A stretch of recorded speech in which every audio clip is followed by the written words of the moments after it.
Hello, नमस्कार साथियों। एक बार पुनः फिर से आपका स्वागत है आपके अपने यूट्यूब चैनल सफलता की पाठशाला में। तो हम लोग पुनः आ चुके हैं एक नए दिन में। तो आज हम लोग उम्मीद करते हैं कि आप लोग स्वस्थ होंगे, मस्त होंगे, अपने पढ़ाई में व्यस्त होंगे। तो चलिए आज क्लास हम लोग स्टार्ट करते हैं। तो आज क्लास हम लोग स्टार्ट करने से पहले हम लोग आज क्या पढ़ेंगे इसके बारे में जानते हैं। तो हम लोग आज पढ़ेंगे सिंधु घाटी सभ्यता, मतलब जो इंडस वैली सिविलाइजेशन है उसके बारे में विस्तार से चर्चा करेंगे। मतलब आज का जो क्लास होगा वो सिंधु घाटी सभ्यता का परिचय में होगा, परिचय के बारे में होगा कि सिंधु घाटी सभ्यता का उद्भव कैसे हुआ, यानी सिंधु घाटी सभ्यता हम लोग को कैसे मिला, सिंधु घाटी सभ्यता को और किस नाम से जाना जाता है और यहाँ से क्या क्या हमें प्राप्त हुआ है।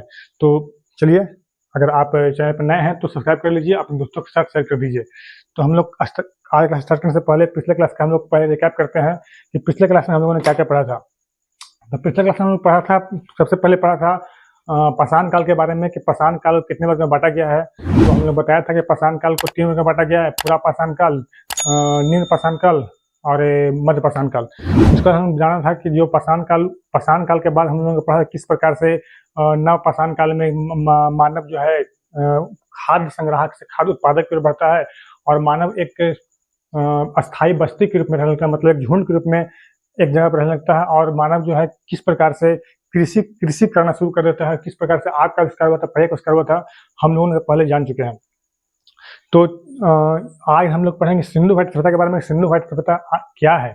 उसके बाद हम लोगों ने पढ़ा था ताम्र पाषाण काल के बारे में, चैल्कोलिथिक एज के बारे में, चैल्कोलिथिक एज में क्या क्या कैसे कैसे आविष्कार हुआ था, उसमें कौन कौन संस्कृति से बताया था। हम लोगों ने पढ़ा था आहार संस्कृति के बारे में, मालवा संस्कृति के बारे में, जोड़वे संस्कृति के बारे में, जिसमें बताया था कि आहार संस्कृति जो राजस्थान में है, दक्षिणी पूर्वी राजस्थान में वहाँ पे है, वहाँ बहुत सारी जगह भी हैं। उसके बाद मालवा संस्कृति में जो एमपी में है, उसके बाद जोड़वे संस्कृति जो महाराष्ट्र में है, वहाँ क्या क्या मिले सभी के बारे में हम लोग विस्तार से किए थे। तो आज क्लास हम लोग स्टार्ट करते हैं। इससे पहले आप लोगों से रिक्वेस्ट है, अगर आप चैनल पर नए हैं, मेरा वीडियो जो है आपके लिए उपयोगी है, यूजफुल है, तो चैनल सब्सक्राइब कर लीजिए और अपने दोस्तों के साथ शेयर कर दीजिए। तो चलिए आज क्लास में स्टार्ट करते हैं। सबसे पहले जाने कि सिंधु घाटी सभ्यता, सिंधु घाटी सभ्यता क्या थी। तो हम लोगों ने पहले पिछले क्लास में पढ़ा था कि जो ताम्र पाषाण कालीन संस्कृति थी वो एक ग्रामीण संस्कृति थी, मतलब उस समय के जो लोग थे एक गांव में रहते थे, मतलब गांव में निवास करते थे। लेकिन जैसे जैसे हम लोग उनका क्रमिक रूप से विकास होता गया तो हम उन लोगों ने क्या किया कि अब गांव से शहर की ओर जाने लगे, मतलब उन लोग इसका कहने का मतलब है कि उन लोग कुछ और विकसित होने लगे। तो सबसे पहले जानते हैं कि सिंधु घाटी सभ्यता जो है वो सिंधु घाटी सभ्यता, इसे हम लोग कौन कौन से नाम जानते हैं। तो सिंधु घाटी सभ्यता को हम लोग हड़प्पा सभ्यता का नाम जानते हैं और इसी को हम लोग सरस्वती घाटी सभ्यता के नाम से जानते हैं। तो हम लोग क्यों जानते हैं इसे हड़प्पा सभ्यता के नाम से, तो पहले प्रचलन था कि इस सिंधु घाटी सभ्यता में सबसे पहले हड़प्पा नामक शहर का खोज किया गया था। इसी के चलते इस संस्कृति को हम लोग हड़प्पा सभ्यता कहते हैं। और इस सभ्यता को हम लोग सभ्यता में क्या होता है, सिविलाइजेशन, मतलब वहाँ के कुछ लोगों को अच्छे तरह से रहने का तरीका मालूम होगा, कैसे किस प्रकार से रहते हैं, किस प्रकार से निवास करते हैं, क्या खाते हैं, उसी को हम लोग सभ्यता कहते हैं। तो सिंधु घाटी सभ्यता इसे हम लोग क्यों कहते हैं, क्योंकि ये जो सभ्यता है वो इंडस रिवर यानी सिंधु नदी और उसकी जो 5 सहायक नदियां हैं, 5 सहायक नदियां कौन कौन सी हैं, तो झेलम, चिनाब, रावी, सतलज और ब्यास, इन्हीं नदियों के किनारे ये सभ्यता अवस्थित है, इसलिए हम इसे सिंधु घाटी सभ्यता के नाम से जानते हैं। और उसके बाद से हम लोग हड़प्पा सभ्यता के नाम से क्यों जानते हैं, क्योंकि हड़प्पा सभ्यता के नाम से इसलिए जानते हैं क्योंकि इस सभ्यता का सबसे पहला जो शहर खोदा गया था वो हड़प्पा शहर था, इसलिए हम लोग इस हड़प्पा सभ्यता के नाम से भी जानते हैं। उसके बाद तीसरा आता है सरस्वती घाटी सभ्यता। तो इसे हम लोग सरस्वती घाटी सभ्यता क्यों कहते हैं, तो इस सभ्यता के अधिकांश जो नगर हैं, अधिकांश हम लोग शहर मिले हैं, वो हम लोग को सरस्वती और घाघरा नदी के तट पर मिले हैं, इसलिए हम लोग इसे सरस्वती घाटी सभ्यता के नाम से भी जानते हैं। तो यह हो गया इनका नामकरण, किसका नामकरण कैसे किया गया, क्यों किया गया, किस तरह से किया गया। और हम जानते हैं कि सिंधु घाटी सभ्यता जो है पहली शहरी सभ्यता थी, मतलब यहाँ का जो आगे हम लोग पढ़ेंगे, यहाँ की जो नगर निगम की व्यवस्था थी बहुत ही उत्तम तरीके से बनाया गया था। यहाँ की जो सड़कें थी किस तरह से एक दूसरे को 90 डिग्री पे काटते थे और यहाँ के जो सड़क घर होते थे पक्की ईंटों के बनाए गए थे, इसे हम लोग आगे पढ़ेंगे। पहले हम लोग जानते हैं कि यह क्या थी, तो यह पहली शहरी सभ्यता थी, यह पहली शहरी सभ्यता थी। लेकिन यहाँ पे जो अधिकांश शहर नहीं थे, यहाँ पे गांवों की संख्या अधिक थी, क्योंकि जो लोग थे ताम्र पाषाण कालीन में ग्रामीण थे, तो धीरे धीरे करके उनका क्रमिक रूप से विकास होता है और वे एक शहरी होते हैं। तो इस समय क्या होते हैं कि पहली शहरी सभ्यता थी, लेकिन यहाँ गाँवों की संख्या सबसे अधिक थी। उसके बाद कहा जाता है कि यह जो सभ्यता है इसी के समकालीन, मतलब जिस समय सभ्यता चल रहा था इसका जो काल होता है वो आज से लगभग 4500 से 4600 बीसी के करीब होता है। यानी आज से 4500 से 4600 बीसी के करीब ये सब सिंधु घाटी सभ्यता थी। इसका पता कार्बन 14 जो डेटिंग विधि होता है उसके माध्यम से पता किया गया है। तो कहता है कि ये जो सभ्यता है अपने समकालीन मतलब इस समय बहुत सारे सभ्यता चले, जिसमें मिस्र का सभ्यता हो गया, फिर उसके बाद इराक का मेसोपोटामिया की सभ्यता हो गया। तो कहा जाता है कि ये जो सिंधु घाटी सभ्यता है वो इराक की मेसोपोटामिया की सभ्यता से 20 गुनी बड़ी थी। आप लोग इसका निर्णय लगा सकते हैं कि सभ्यता कितनी बड़ी थी। यानी सभ्यता इराक की मेसोपोटामिया की जो सभ्यता है उससे 20 गुना बड़ी थी। और उसके बाद जो मिस्र की सभ्यता थी और इजिप्ट की सभ्यता और मेसोपोटामिया की सभ्यता, अगर इन दोनों को मिला दिया जाए तो उससे भी 12 गुना बड़ी सिंधु घाटी सभ्यता थी, जो हम लोग की सभ्यता थी, जिस समय हम लोग भारत में सभ्यता थी। और इस सभ्यता के अधिकांश शहर जो है भारत का जो ऊपरी भाग है और पाकिस्तान है जो सिंध वाला क्षेत्र है वहाँ पाया गया है। तो हम लोग का आज सिंधु घाटी का परिचय क्लास है। इसमें हम लोग पहले जानेंगे कि सिंधु घाटी सभ्यता के बारे में क्या क्या जानकारी है, महत्वपूर्ण तथ्य है। तो कहा जाता है कि सिंधु घाटी सभ्यता, सबसे पहले से हम लोग कहानी के माध्यम से समझते हैं कि सबसे पहले भारत में एक होता है भारतीय पुरातत्व सर्वेक्षण, जो जमीन को खोद खोद कर नए नए चीजों का आविष्कार करता रहता है, जो क्या क्या मिलता है उसका आविष्कार करता रहता है। तो इसके सबसे पहले महानिदेशक थे और जनक थे, उसे हम लोग अलेक्जेंडर कनिंघम कहते हैं। अलेक्जेंडर कनिंघम ने इसे शुरू किया था और इसका शॉर्ट नेम ASI होता है, मतलब आर्कियोलॉजिकल सर्वे ऑफ इंडिया। तो कहा जाता है कि इसका स्थापना 1861 ईस्वी में लॉर्ड कैनिंग जो समय के वायसराय थे उनके द्वारा किया गया था। तो कहा जाता है कि जब भारत में हम लोग पहचानते हैं कि सिंधु घाटी सभ्यता मतलब यहाँ का जो पहला हड़प्पा है वो कैसे इसका हम लोग को मिला, यानी कैसे इसका खुदाई हुआ, कैसे खोज हुआ। तो कहा जाता है कि जब 1853 ईस्वी में अंग्रेजों के द्वारा जब रेल को बिछाया जा रहा था, रेल की पटरियों को बिछाया जा रहा था, तो उसी समय वहाँ के कुछ अंग्रेजों के द्वारा और भारतीयों के द्वारा वहाँ पे खुदाई किया जा रहा था। तो खुदाई करने के समय ही वहाँ पे मिट्टी से दबे, जब ऊपर मिट्टी है और नीचे बहुत बड़ा शहर है, बहुत बड़ा सभ्यता है, तो मिट्टी से जब मिट्टी खुदाई किया जाता है तो पता चलता है कि मिट्टी के अंदर बहुत ही बड़ा सबसे पहले मिलता है छोटे छोटे मतलब ईंटें, जिसका साइज एकदम सेम रहता है और उसके बाद उसका क्या कहते हैं उसका आकार भी सेम रहता है और उससे बहुत सारी ईंटें हमें प्राप्त होती है। तो उस समय जो एक व्यक्ति थे जिनका नाम था चार्ल्स मेनन ने 1872 ईस्वी में उनको शक हुआ था कि हो न हो यहाँ पे इस जगह पे एक बहुत बड़ा सभ्यता दबा हुआ है। तो उस समय के जो इसके ASI के जो हेड थे जॉन मार्शल थे, तो इनके बात को उन्होंने जॉन मार्शल ने अनदेखा कर दिया था कि हो कोई एक शहर होगा, कोई शहर होगा। लेकिन जैसे आगे चलते हैं तो आगे चलते रहते तो हमेशा मिलते रहता है। तो जब बात आती है 1920-21 की, जब 1921 ईस्वी में आता है तो भारत के एक जो पुरातत्वविद होते हैं जिनका नाम होता है दयाराम साहनी यहाँ पे खुदाई करते रहते हैं।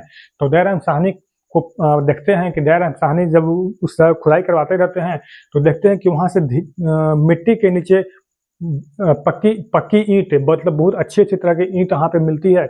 और जब उसको खुदाई किया जाता है तो उन्होंने उस समय के जो हेड थे उनका नाम था जॉन मार्शल से रिक्वेस्ट करते हैं कि हमें सपोर्ट कीजिए, हम पहले इस जगह खुदाई करेंगे। तो जब खुदाई करते हैं तो उनको सबसे पहला शहर जो मिलता है, जब वो मिट्टी को हटाते हैं, जब मिट्टी के ऊपरी परत को लोग हटाते हैं तो नीचे एक बहुत ही सुनियोजित रूप से सजा हुआ शहर मिलता है, बहुत ही अच्छी ढंग से, जिनका नगर व्यवस्था बहुत ही अच्छा था, मतलब सभी नालियां नदियों में गिरते थे। सभी इनकी विशेषता है जिसे हम लोग आगे पढ़ेंगे। तो जब ये खुदाई करते रहते हैं तो सबसे पहले 1921 ईस्वी में दयाराम साहनी ने यहीं पे सबसे पहला स्थल हड़प्पा नगर की खोज कर दी। इसी के कारण इस सभ्यता का नाम हड़प्पा सभ्यता भी कहा जाता है, हड़प्पा सभ्यता के नाम से भी जाना जाता है। तो क्या किया जाता है कि 1921 ईस्वी में दयाराम साहनी ने हड़प्पा सभ्यता की खोज की, हड़प्पा नगर की खोज की। उसके बाद धीरे धीरे जब आगे चलते रहते हैं, जब 1922 आता है तो 1922 ईस्वी में एक भारत के पुरातत्वविद थे जिनका नाम था राखल दास बनर्जी ने वहीं पे मोहनजोदड़ो शहर, जिसे हम लोग मृतकों का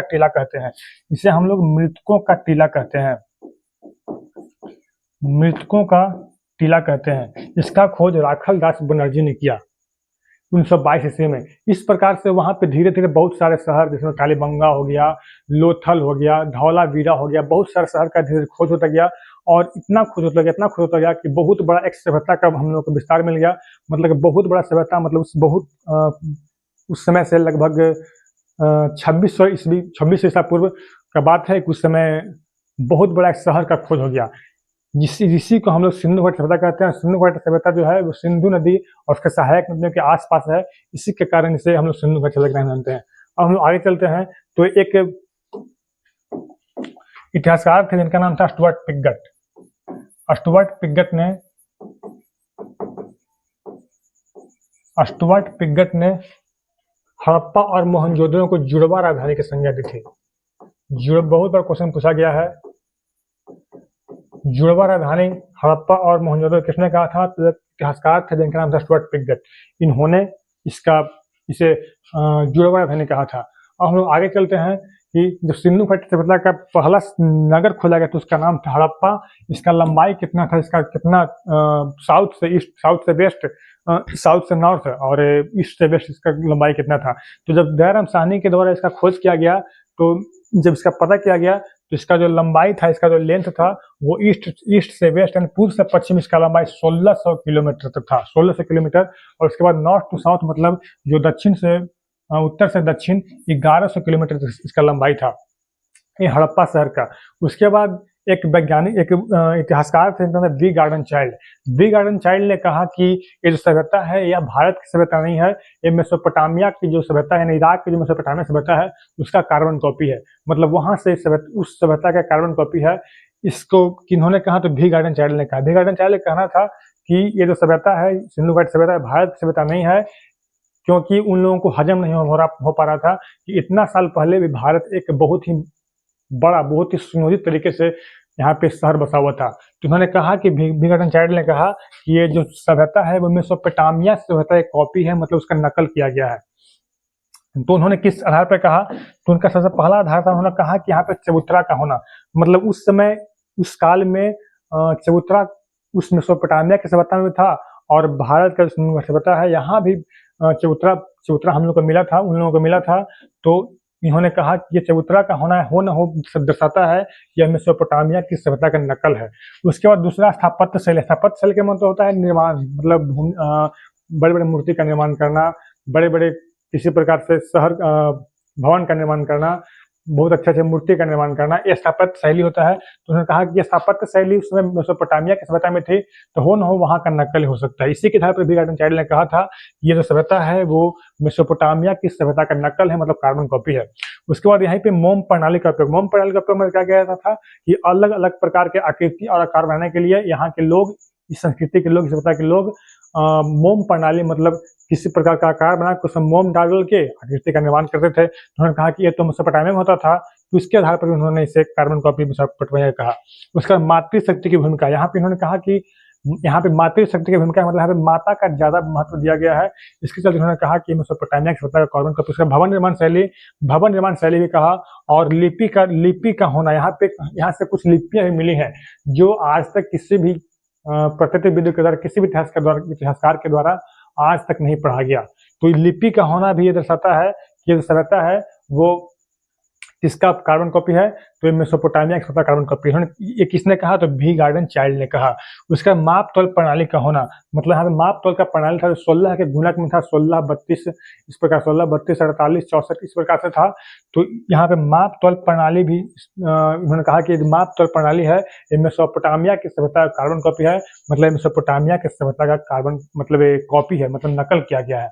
तो इस प्रकार से सबसे पहला शहर जो हड़प्पा खोला गया था, इसलिए हम सिंधु घाटी सभ्यता के नाम से, हड़प्पा सभ्यता के नाम से भी जानते हैं। अब हम लोग पढ़ेंगे कि कुछ विद्वान थे जिन्होंने कहा कि ये जो सभ्यता है किसके द्वारा बसाया गया था। तो सबसे पहला जो वैज्ञानिक है जिनका नाम था डॉक्टर लक्ष्मण स्वरूप और रामचंद्र। डॉक्टर लक्ष्मण स्वरूप और रामचंद्र इन्होंने कहा था कि ये जो सभ्यता है वो आर्यों के द्वारा बसाया गया था, मतलब इस सभ्यता के जो बसाने वाले थे वो आर्य लोग थे। उसके दूसरे विद्वान थे जिनका गार्डन चाइल्ड, इन्होंने कहा कि ये सभ्यता सुमेरियन लोगों के द्वारा बसाया गया था, सुमेरियन लोगों के द्वारा इस सभ्यता को बसाया गया था। उसके बाद तीसरा है राखल दास बनर्जी, इन्होंने कहा कि सभ्यता को द्रविड़ लोगों ने बसाया था, द्रविड़ लोगों ने। उसके बाद चौथा है व्हीलर, इन्होंने बताया कि इस सभ्यता को दास और दस्यु ने बसाया था। तो ये था सिंधु घाटी सभ्यता के बारे में बेसिक जानकारी। अब हम लोग पढ़ेंगे सिंधु घाटी सभ्यता की विशेषताएं, कि सिंधु घाटी सभ्यता की विशेषताएं क्या है। तो हम लोगों ने जाना कि सबसे पहला शहर जो था वो हड़प्पा शहर था, जिसका खोज दैरम साहनी के द्वारा 1921 में किया गया था। उसके बाद और हम लोग जानते हैं कि हड़प्पा सभ्यता जब खोला गया था तो वहाँ से क्या-क्या मिला, वहाँ मतलब उस शहर की विशेषता क्या-क्या थी। तो सबसे पहले विशेषता थी कि वहाँ की नगर नियोजन प्रणाली बहुत ही शानदार थी। मतलब वहाँ के जो घर थे, वहाँ के जो सड़क थे, बहुत ही अच्छी तरह से सुनियोजित तरीके से बनाए गए थे। मतलब वहाँ के सड़क एक दूसरे को 90 डिग्री इस प्रकार से सारे सड़क एक दूसरे को 90 डिग्री पैटर्न पे काटते थे। इसीलिए इसे हम लोग ग्रिड प्रणाली भी कहते हैं, ग्रिड प्रणाली।